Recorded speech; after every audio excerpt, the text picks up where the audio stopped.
Hello everyone, I'm Redelyn Yumul, a senior high school mathematics teacher. For this video, we will evaluate a function and solve real-life problems involving functions with the use of Casio Classwiz. The examples and steps to be discussed in this presentation are also indicated in the Casio book on evaluating a function. The basic buttons to be used in evaluating a function are the X and Calculate buttons. For example, given the function f of x equals 2x minus 7, let us evaluate f of 5. So for this, we will use the Calculate menu of Casio Classwiz. That is by pressing menu and 1. And then we input 2x minus 7. Then press calc. So you will notice that the screen will ask for a value for x, and so we input 5. Lastly, we press the equal sign twice.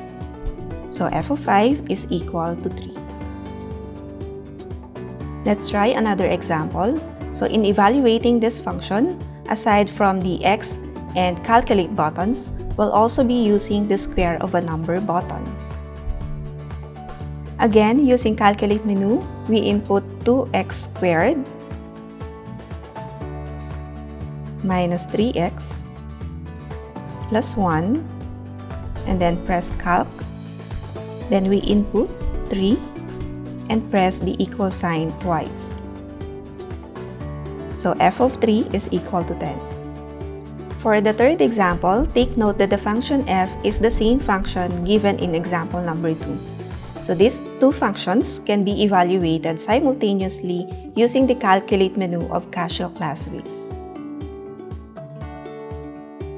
To evaluate this function simultaneously, we will input colon symbol by pressing alpha and integral buttons.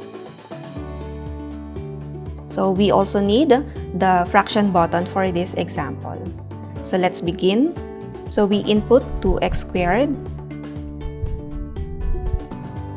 minus 3x plus 1, and then press alpha and integral button. Then to input the second function, we press the fraction button and input x plus 1, right arrow key, x squared minus 1. After this, we press calc and input 3. So with this, f of 3 is equal to 10 and g of 3 is equal to 1/2. One particular application of evaluating a function is solving a word problem, or this problem. To find the area of a circular cover given the radius of 3.5 meters, recall that the area of a circle is the product of pi and the square of the radius of the given circle, or a equals pi r squared.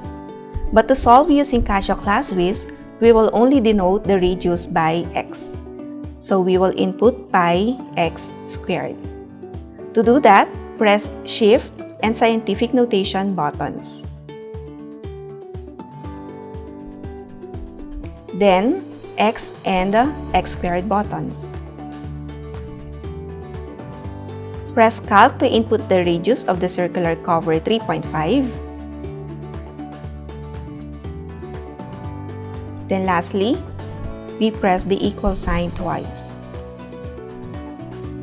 So the area of the water tank in a circular cover is approximately 38.48 square meters. So that's it for this video. Thank you and have a good day.